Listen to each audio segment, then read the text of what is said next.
I'm reviewing here!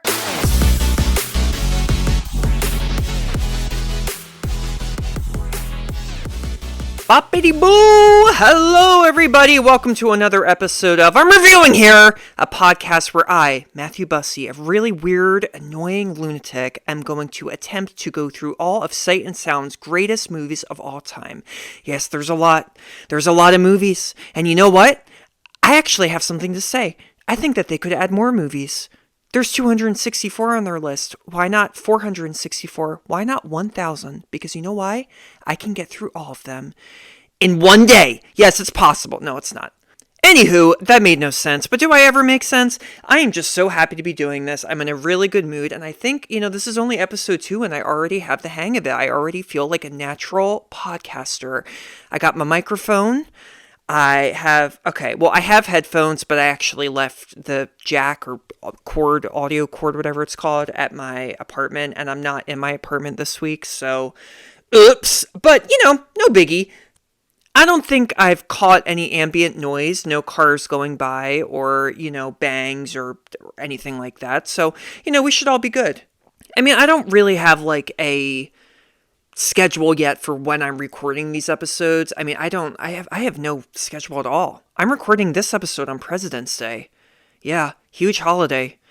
We do a lot. I do a lot on President's Day. I think about the presidents all the time. My favorite one was good old Abe Lincoln, because he was a good man. And that haircut, though, my God. And his wife, Mary Todd, I'm sorry, not a nice woman. Allegedly, that's what all the history books say. But we're back. We're here. I am in a very good mood. You may notice, too, this podcast is not visual. It's strictly audio only. I don't really get the point of visual podcasts. I don't really understand it. Also, you do not want to see my face. I am not looking good. I'm not aging well at all. My head is too big for my body. I left my razor in my apartment, and my beard and facial hair is so huge right now. It's a thick bush, and it's a bush, like the forest, a bush, not a oh, you guys are so dirty. Shut up. I did not mean it that way. Come on. Yes, so I look gross. I feel really gross. So it's good that you're not seeing me, because then you would unsubscribe, probably. But yeah, episode 2, we are here, and we are going to review, that is, I am going to review and teach you all about Pandora's Box. Take a listen.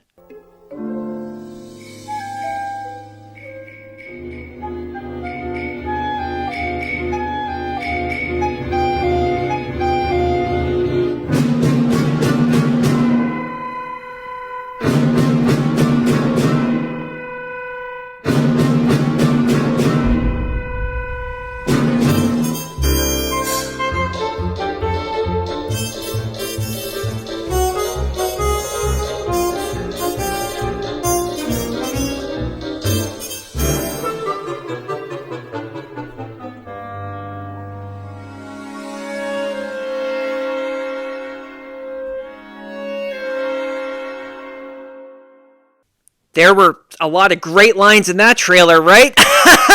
No, this is a silent movie. Now, before you run away, look, silent movies, I get it.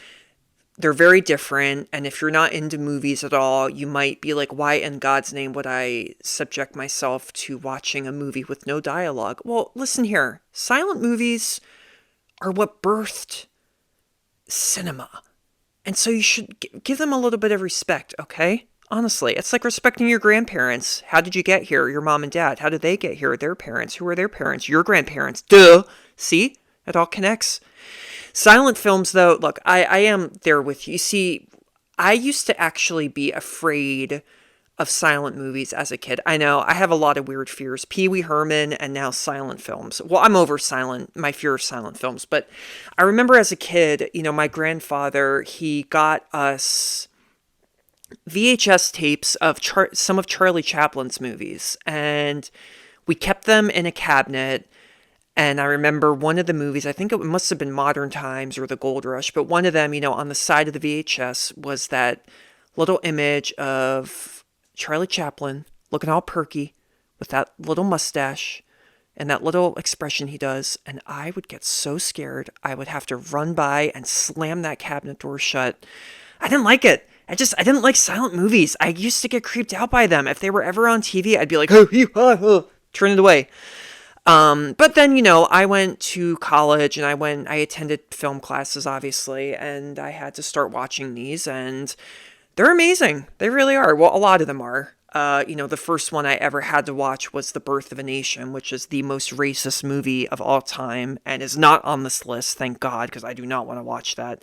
They made a movie called The Birth of a Nation a few years ago. That's a different movie, but that's also controversial because the director was allegedly accused of raping someone at Penn State, and then she killed herself.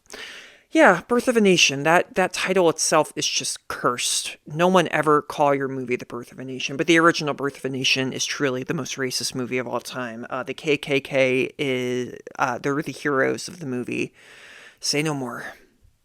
But we're not going to talk about that. We're going to talk about Pandora's Box, also known as Die Büchse der Pandora. Yeah, this is a German-made movie. Austrian-made or German-made? I think it's Austrian-made. This came out in 1929, and I just want to apologize if there happened to be... No, it's a German-made movie. I'm sorry. If there happened to be any German listeners, I'm really sorry if I butcher these names. I took 1 year of German in high school. It was the worst class I've ever taken in my life. I really like German, but here's the story behind that. The German at my high school, it was a class for dropouts and drug addicts. And when I was, leaving 8th grade and about to go into 9th grade, I got to pick an elective. And French was obviously first because I love French. And I said, why don't I do German too? And I'll never forget my sister and her friends laughing and literally going, yeah, okay, you do it. And I was like, why is that funny? And they were like, nothing, just get ready. I was like, get ready for what? They were like, no, just do it. Yeah, they did not warn me about the class and how ridiculous it was. Every student there was a little scary, let's just say that. One student, I caught him in the bathroom spitting out chewing tobacco in the sink from like 5 feet away.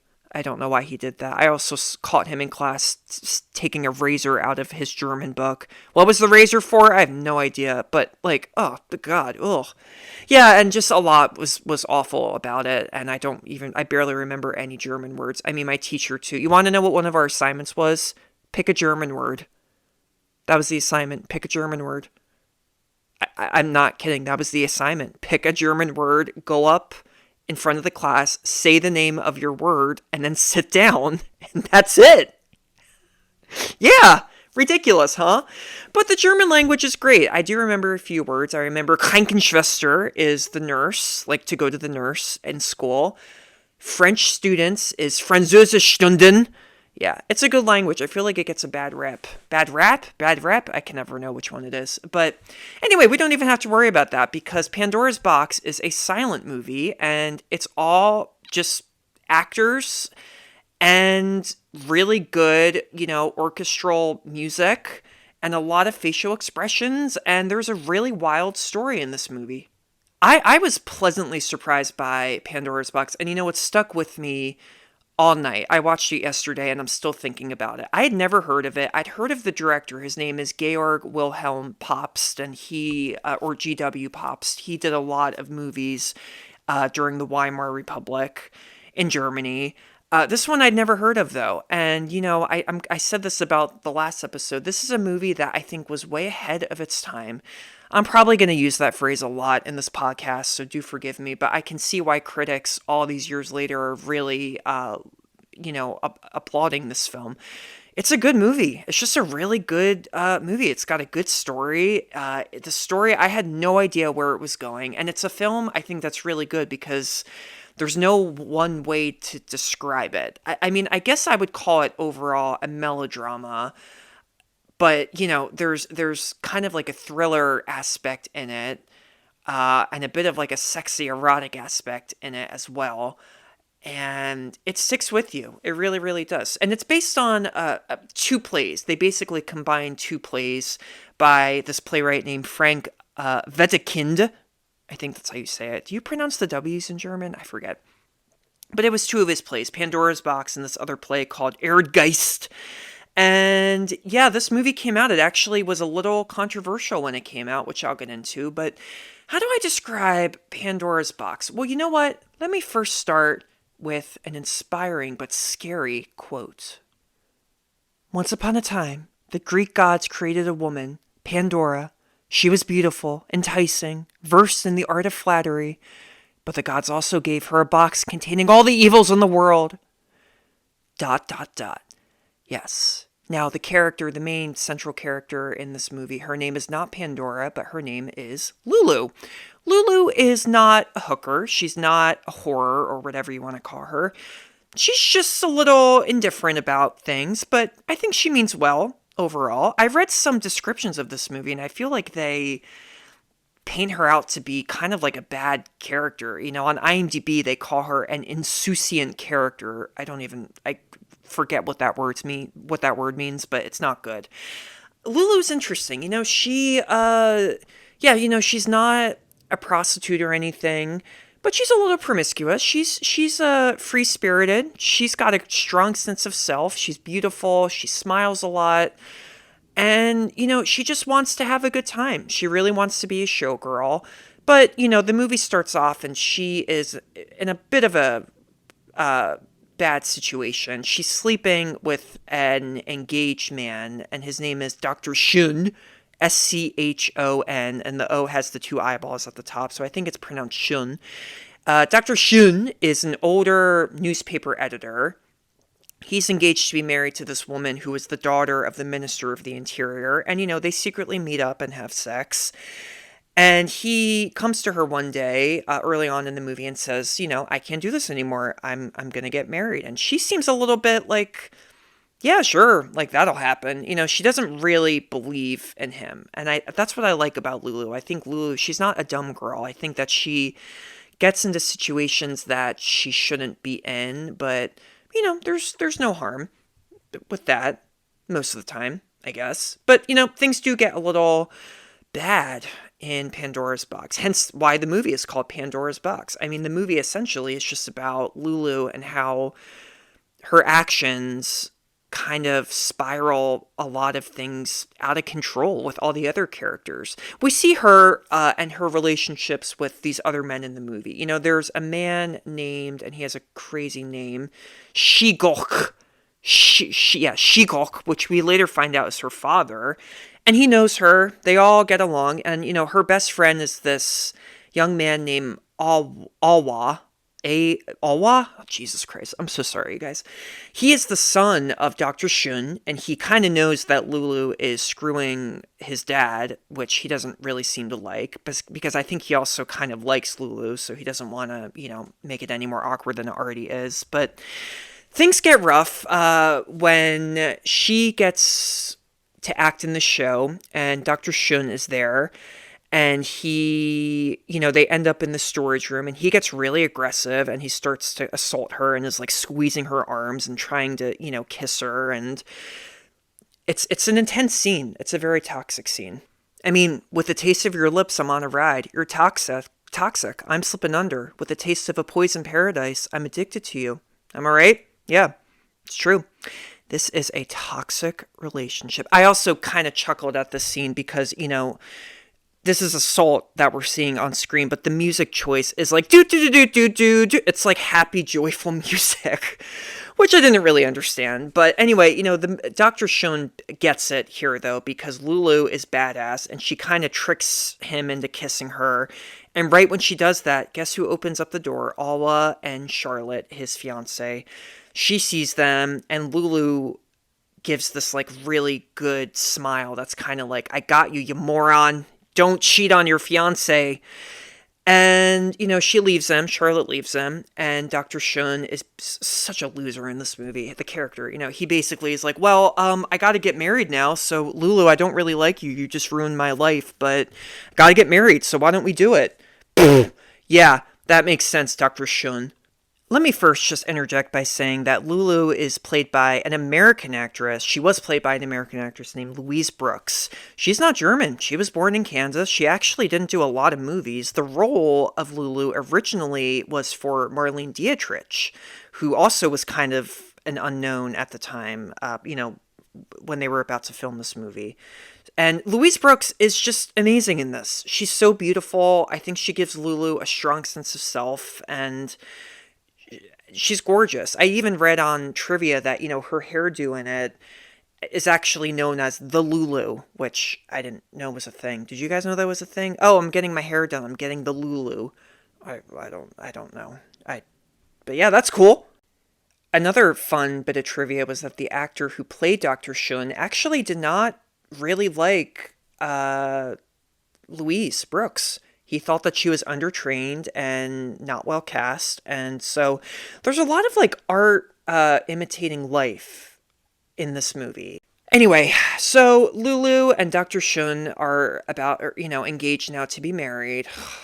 It's a beautiful natural romance. Yeah, right.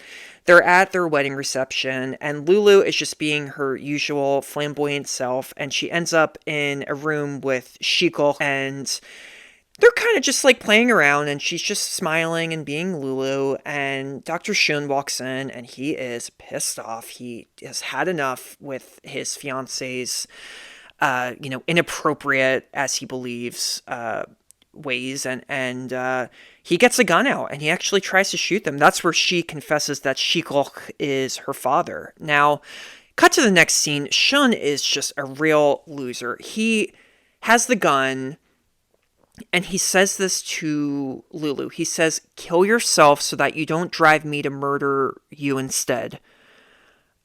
I mean, just it makes no sense at all. So, she's like, "What? I'm not going to do that." And they get really close and you don't really know what's going on. And then he kind of falls to the floor and the gun went off and he dies. Now, you don't really see this on camera. I kind of had to like blink again and be like, wait, what happened? Did she shoot him? Was it an accident?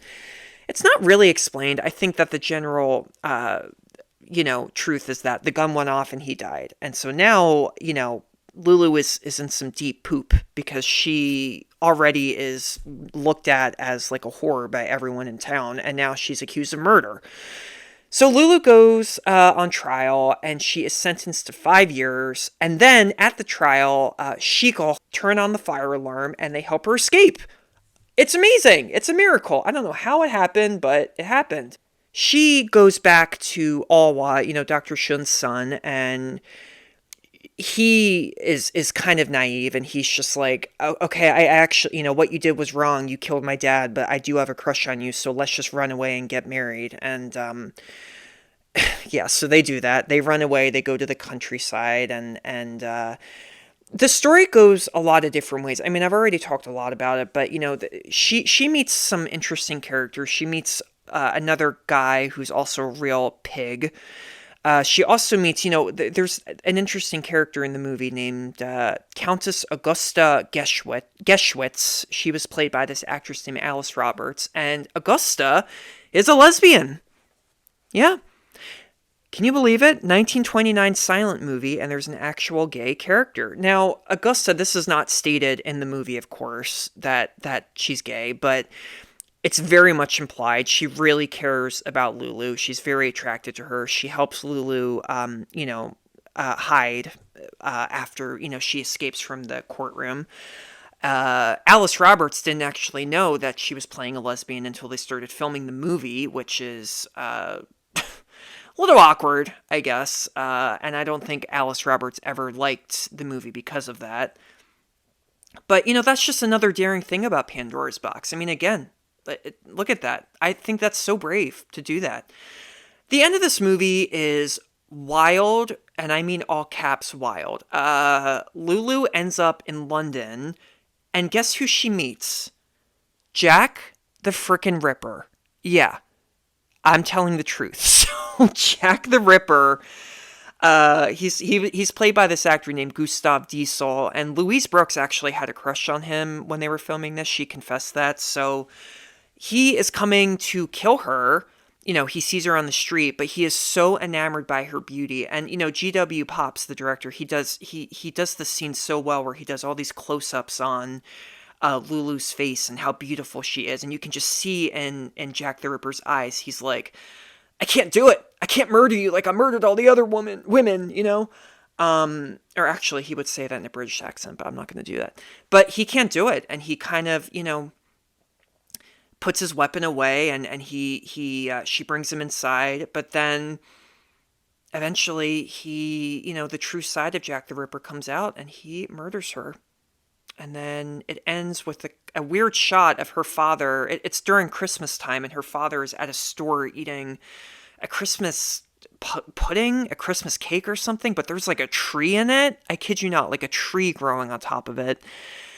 And that is Pandora's Box for you. It's a weird movie. It's a wild movie. And I really enjoyed it. I think a lot of people will. I think, silent movies, like I said, you got to give them a chance. You really, really do. This movie, it's a little bit long. I think it probably could have been not over 2 hours, but a little shorter than that. But it really does. It's a movie from beginning to end. You don't know where it's going. You don't know what Lulu's actions are gonna cause. And I think that's what's the great thing about the movie. I think that, the main great thing about the movie, the person who steals this movie is Louise Brooks. And I'm surprised I'd never heard of her. I'm surprised that this movie and her performance are not talked about, enough. But the movie has definitely been, re-examined a lot more in, modern days. It was picked up by the Criterion Collection. It's on HBO. It's on HBO Max. You can watch it on that app if you have it, which is a pretty big deal. HBO Max showing silent movies? What? Showing silent foreign movies? What? I know, right? But this movie, though, I think it is unique in how audacious it was with its characters and with the way it flaunts Lulu's sexuality, and I think also the way Lulu is portrayed as not like a bimbo, but someone who's a little naive, doesn't really think things through all the time, but she's a good person and she means well. You understand why Augusta likes her. You understand why Alwa likes her so much. I liked her in the movie, and even though I was kind of like, girl, Lulu, what are you doing? Like, you feel for her. You really, really do. And I think Lulu represents maybe a lot of other women back in the day, throughout centuries, who are just happy with who they are, and like to have sex and like to be with men and like to have a good time and go out and dance. And I don't know. I think what's also a little baffling for me is that I don't know entirely if the movie is trying to portray Lulu as a positive or, a just unlikable character. I don't really know that. And one thing that really caught my eye was in the very beginning of the movie, Lulu, you get to know her and she's in her room. There's a menorah in the background. Yes, Lulu is Jewish. This is never mentioned in the movie once, but she's Jewish. So she's Jewish, and she's this character, this promiscuous woman, not really making the best decisions, and her decisions get a lot of people in trouble and killed. There's another murder that happens in this, which is insane, which I'm not going to talk about, but I don't know. I guess that's kind of up to us. Is the movie secretly a bad portrayal of a Jewish character? Is the movie secretly anti-Semitic? Look, I would not be surprised. There's a lot of movies back then that have anti-Semitic undertones. This was also, made in Germany. I'm not making any assumptions. I don't know enough about this director, G.W. Pabst, if he didn't like Jews or whatever. But interesting thing that I noticed. Yeah, right in the first shot, she is Jewish. So I'd recommend this very, very much. If you've never seen a silent movie, I recommend it. It's gorgeous to look at. The cinematography is great. I know also, movies that are restored, the really old movies, I know it's like watching a VHS tape and it gets very fuzzy, like, don't let that distract you though. Really, take some time and understand that silent movies, movies are around today because of silent movies. And I cannot wait. I'm so excited that I finally got to watch this one. I had not seen a silent movie in so long, and I can't wait to watch future silent movies that are on this list. If they're good, we shall see. But this one is a very good movie, and I highly recommend it. Pandora's Box, available to stream on HBO Max. Very unique movie. Check it out. And that's it for today's episode. Thank you, everyone, for tuning in. Don't forget to rate and subscribe to I'm Reviewing Here. Episodes are every week, Tuesdays and Thursdays. I did schedule that. So yes, that is official, Tuesdays and Thursdays. In the future, if I get more time, which is like never the case, maybe I'll do it 3 weeks and I can get more movies done. But no, we're going to stick with 2 days a week, Tuesdays and Thursdays. I will catch you next week for some more movies. I hope you're enjoying this. Have a wonderful day. Bye-bye, or as the Germans say, auf Wiedersehen. I do remember that. Auf Wiedersehen. Bye, everybody. Bye-bye.